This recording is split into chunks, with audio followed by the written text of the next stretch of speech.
หลายก็ค่ะ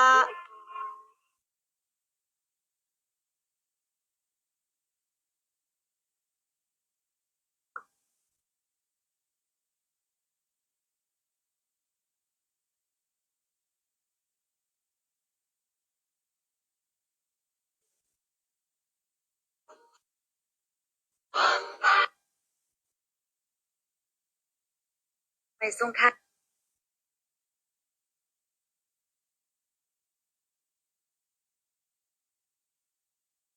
จะเป็นดีกว่าปล่อย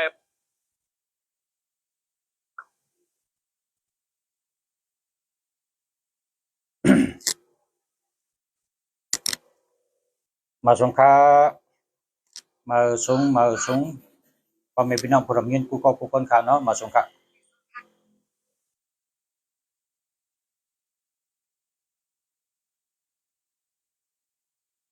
มาสงค้า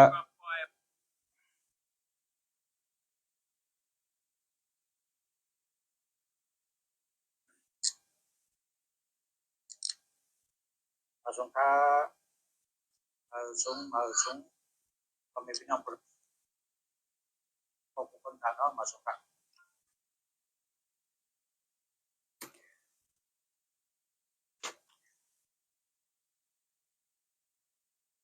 มาสงค้าเมื่อในเดียวข่าวคนหักโตคนหักอายุคนหักไปอยู่ดีมาตอนปันพุทธมิเนาะเขาพอเผลอหักตัวเก่าพอเผลอหักอายุตัวเก่าพอเผลอหักไปอยู่ดีตัวเก่าเฮ็ดจำหนังอันลาดเมื่อไหร่ค่ะจะเป็นคนอายุยืนยาวเตๆบาๆค่ะมีคนเคยหนึ่งเขาอายุอยู่ปาก60 ปีอยู่ปากปลายละลายเนี่ยกะนะเมื่อเร็วเนี่ยมีวันหนึ่งนะตึกมิวกับปันตัวเร็วเนี่ยมีคนกว่าเล็บเห็นมีคนกว่าเล่ล่ากว่าต้วยลองอยู่ลองกินเขาเฮ็ดสังแลเขาอาชักยาวแก่ละอาชัก60ตึกมีลูกแทงอยู่แล้วก็กว่าไล่ไปฮอดเฮ็ดการเฮ็ดงานขึ้นห้อยลงลอยตึกแก่นแข็งดีงามเขากินจังหือเขาอยู่จังหือลอกไล่เขาเป็นจังหือเนี่ยคนชอกหาปื้นหู้เขาไล่กะเล็บเห็นคนเคยหนึ่ง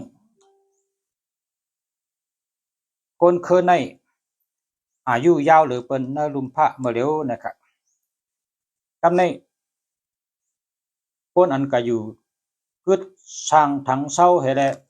เล็บเห็นรองเขานั่นไล่ฮู้ว่าแต้มออกมามี8ข้อครับพอเผอเขาอายุยืนยาวหรือเปิ้นก็เฮ็ดจอม8ข้อนี่ครับ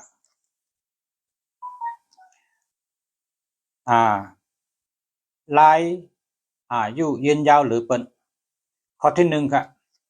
ข้อที่1นี่หรือได้ไปตั้งนำกูวันครับ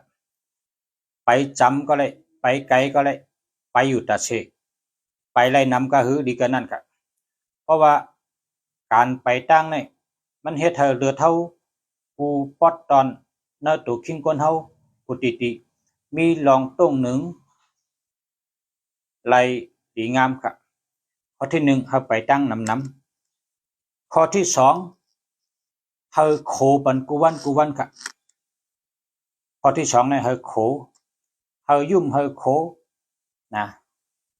เฮาเลยโคปันกูวันโคฮ่า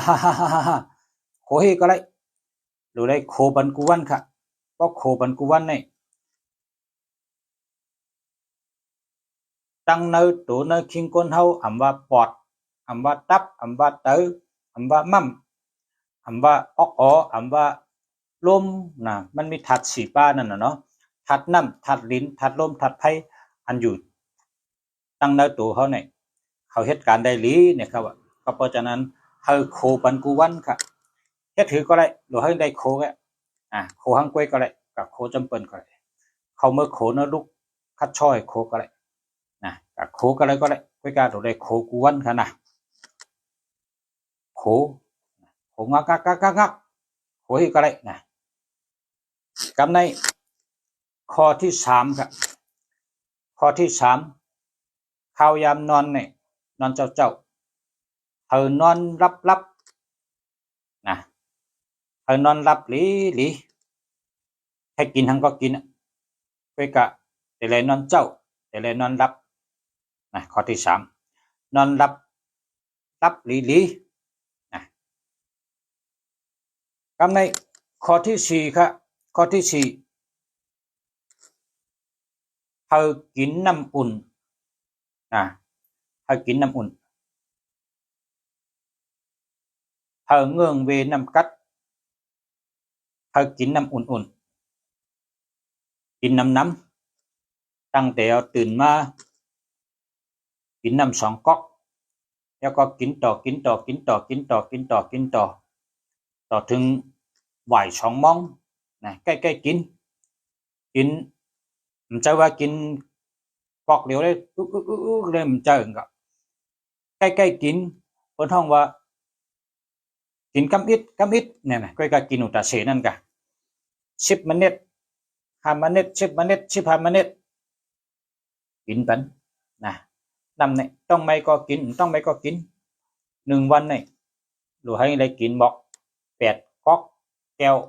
ต่อถึง10 ก๊อกนะโปรแกรมไตเขาก็โปรแกรมเปิดเนี่ยว่าเป็น2 ลิตร3 ลิตรนะไตเขาเนี่ยหู้เพราะว่าลิตรเนี่ยเป็นผู้ที่ป้องเฮ็ดข้าก็หู้กูบอก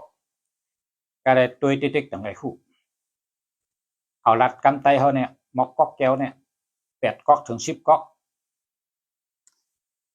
ไปกับพอตื่นมาเนี่ยไปเฮ็ดสังตัวเลยกินน้ำกำเดียว2 ก๊อกน้ำในหังอุ่นอีดนะหังอุ่นอีดกินน้ำอุ่นข้อที่6ครับข้อที่6พอเขานอนตื่นมาเนี่ยอย่าไปลุกกำเดียวนะเพราะว่าตื่นแล้วเนี่ยเขาเอามือเขาเนี่ยเรียนต้องเขานะครับเอามือเขาเนี่ยเรียนต้องเขาเรียนก็เดี๋ยวเขานะพอตื่นแล้วเนี่ยก็เอามือเขาเนี่ยเรียนที่ต้องเนี่ยเรียนต้องเขาเรียนกว่าเรียนมาที่ต้องเขาเนี่ยเอกกำอ่อนหนึ่ง2 ก้อยลูกขนาด2 ก้อยลูกกำในซ้ำข้อที่7กับข้อที่7เนี่ยนอนเหเฮ็ดก็เลยนั่งเสเฮ็ดก็เลย